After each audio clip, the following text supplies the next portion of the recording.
Hello everyone, welcome to this channel. I am Lily and today I'm doing a short playthrough tutorial for new players on how to start a successful tribe in 10k BC fast game speed mode, including how to find out which knowledge this tribe has that needs intervention and task creation to be kept safe.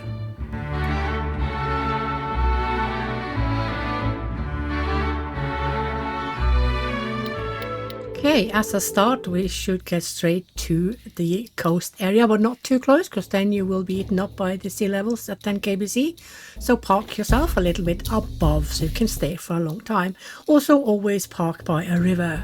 First order of the day is to find a place where you would like to settle your camp. Then you need to get down your pelt huts and your fireplaces. Since we are 10 kbc we only have the option to build one pelt hut. So one pelt hut and one fireplace. Use the big one because that has a much higher unrest deduction. You can find the differences between the small and the big if you hover over them in the build menu. Then it is time to create some of your groups. We're not going to create everything, but we are going to create a crafter, a fisherman, 5 or 6 gathering groups, and then the hunter. The crafters are just going to find sticks for now. We don't need a ton, just let them make some. 16, okay, let's do 15 instead, sounds better. And the first gathering group are going to do the logs and the sticks, because these things you need to build both your pelt hut and also your fireplace. The small fireplace only takes sticks, but the big one that gives better unrest deduction also needs logs. Also, if you want to, you can use the clear area tool to help your tribe get more resources faster. So I normally do one click on some raw stones and a few clicks over some sticks. So these tasks will the entire tribe do. You can also increase your work hours and also your work age if you would like to. On beginners you can get away with not managing to build everything in one day. On hardcore you will struggle. Let your tribe build as they see fit. We are now going to wait for the stone and we're going to wait for the logs because we already have the sticks. So at the moment don't add anything else. Do not give them more tasks. If there are 3 people they will clear and they will take care of the tasks that you have created. That is our tribal task. As soon as both the fireplace and the leather hut pelt hut is done, then you can start making all your other plans. Let's first of all go over and see what knowledges do each member have. So what we have seen already is that we have one person with architecture and we have one person with stoneworking.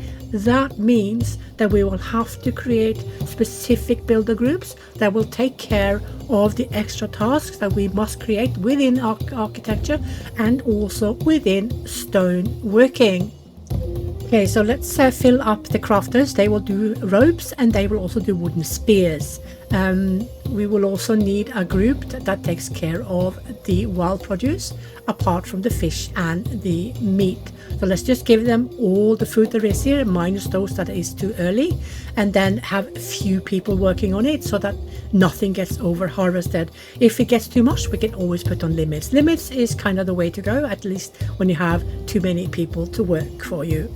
Then we need the group for crafter materials, which will be for now only the fibers. We're going to give this group one extra task because it's very small. It's just the mud for the offerings. Offerings can go wherever you would like to put them. Some like to put them by the graves. I like to put them by the huts and the graves, or wherever. Completely up to you. It doesn't matter where you put things, but if you wish to be a bit more efficient, place things close to each other, especially crafter materials. Then we need to arrange a group to build the materials as well, especially straw, because the crafters will take care of everything else and we already have a group for the sticks. So what we need to do now is also create groups that will take care of the knowledge building. You don't have to do it like this, but this is a sure way to make sure that at least one other person in your tribe will get the knowledge. So now we have done architecture, now we need stone working, and we should not have a lot of people doing this. We should start with only one, and when those people have gained the knowledge, whether it's only rudimentary or up to max the tribe has, then we should add more people, not before. Make sure that you only Focus on one person at a time for each type of knowledge you wish to build. Otherwise, you will not have the workforce for it, because you also need to gather all the materials that you need. You can do any decorative things that you like, because this one will also, of course, give woodwork. So if you add benches, then that is woodworking as well. Woodworking tends to be very well covered with using crafter groups, because crafter groups are taking care of both toolsmithing, weaving, woodworking, and when we get bifaces, also stoneworking. But until we have that, we need to create tasks with stoneworking, and that is in 10kbc making stone fencing. So keep an eye on your members so you can see who is learning what. At the moment we have 2 groups that is going to be activated within architecture and also within stoneworking, but what we should do first is to create the production objects that also will give other types of knowledges, because then we will have covered everything. So let's start with throwing down a pelt tanner, because this one will create leather, and that means leather working. And when that is done, we are also going to throw down some dryers, one for raw meat and one for raw fish. We don't necessarily need it, but it is a good idea to get used to processing your food to make sure that you're not wasting any of the raw produce. Accepting migrants in the start can be very important to get the needed workforce for a thriving tribe, but just keep an eye on what kind of traits they have. And this guy is 100% neutral. He has no bad grades, no grades at all, and he has no knowledges. Okay, so the pelt tanner is done. It's time to get down the dryers. When the dryers are done, then we're going to start working on the knowledge, because we can see now we have food, we have all the groups made. Now we just need to get control over the knowledge. We need more than one person to have architecture, and we need more than one person to have stone working.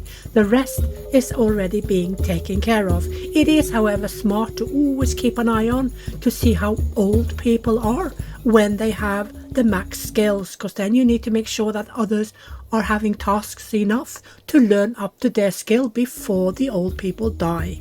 On fast, this is very important, because you have 3 times less time to do this than you do on, for instance, slow. I placed the clear tool over a mud pile so that the tribe could hurry up and get enough mud to just make 2 offerings, because sometimes they can be really slow if they are far away getting, for instance, fiber. Right, so more of these. I will take her, she looks good. Don't be afraid to accept, in beginners at least, don't be afraid to accept some with bad grades, and not everything needs to be better than what tribe has with regards to skills, because they will learn. In the beginning, it is important to get enough workforce to have your tribe run smoothly. Right, so now it's time to place the architecture people to do some work. I'm also going to make it easier for them to focus on the work instead of using a lot of time on logistics to get materials. So I'm just going to chalk down a lot of storage areas so that they don't have to run over half the camp to get the materials they need to build, because they will not be skilling up when they are in transition. They need to be doing the task, not walking. Right, so haystack, of course, sticks, and also rope there, and of course stones here for my stone fencing group. Right, so now I can start to create tasks that will make sure that more than one member will have the stone working. These guys can also do the graves. Yeah, let's just do that. Doesn't matter, it's a one-time build and that's it. So let's just chalk down a little bit at a time and let this one person work on it, because then this one person should soon either increase the knowledge level for tribe if he is the max holder, or he will soon learn the rudimentary and then of course reach the max himself by using these tasks. Also keep an eye on these 2 specific groups that you have for your building knowledge scheme. Make sure that whoever is in the group actually is getting the knowledge. So there is a few criteria we should be aware of. Number one is if it's the only knowledge holder that is in the group, then you are not spreading the knowledge, you are instead increasing it.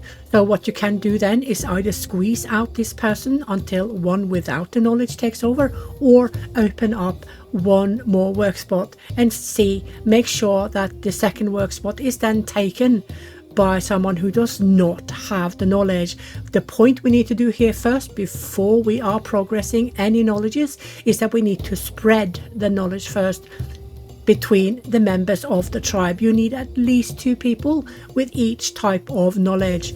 Granted, migrants will bring back, and often bringing back, any knowledge that you have lost, either levels or the entire knowledge, but you could also do it my way and avoid losing anything at all. It does not take much. It does take a little bit micromanagement, but it is far better, at least I think so, instead of having the frustration over forgetting to make tasks for knowledges that only one person is having, and especially if this person is old. If the person is old, squeeze him out of the group. Even if he is the max holder, squeeze him out. Spreading above progressing. If he is above 55 or so, it is time to replace him with some younger members.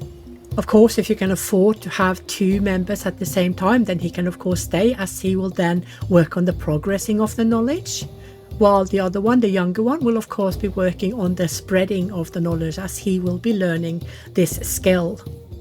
But if you cannot afford it, especially when you have only 7 members in the tribe, squeeze him out. Get a younger one, get another one. No old people, no point, there will be no spreading. Right, so now I got my one knowledge holder forced on working, doing the chores. So I opened another one, because I think I can afford at least one of them to have another one.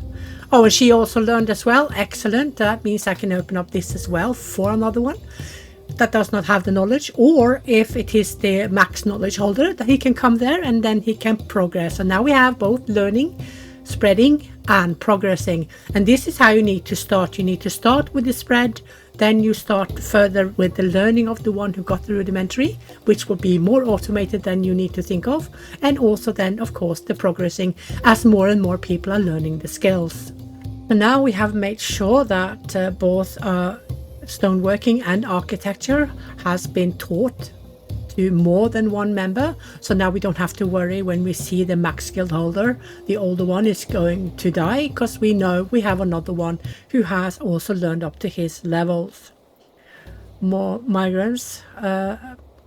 We don't need to worry too much about the others, because they will more or less go by themselves, but we need to remember to increase the work spots so more people can learn. This is important to do when you have too few members to spread it properly on many, so you need to force it to be spread on 2, 3 as time goes by.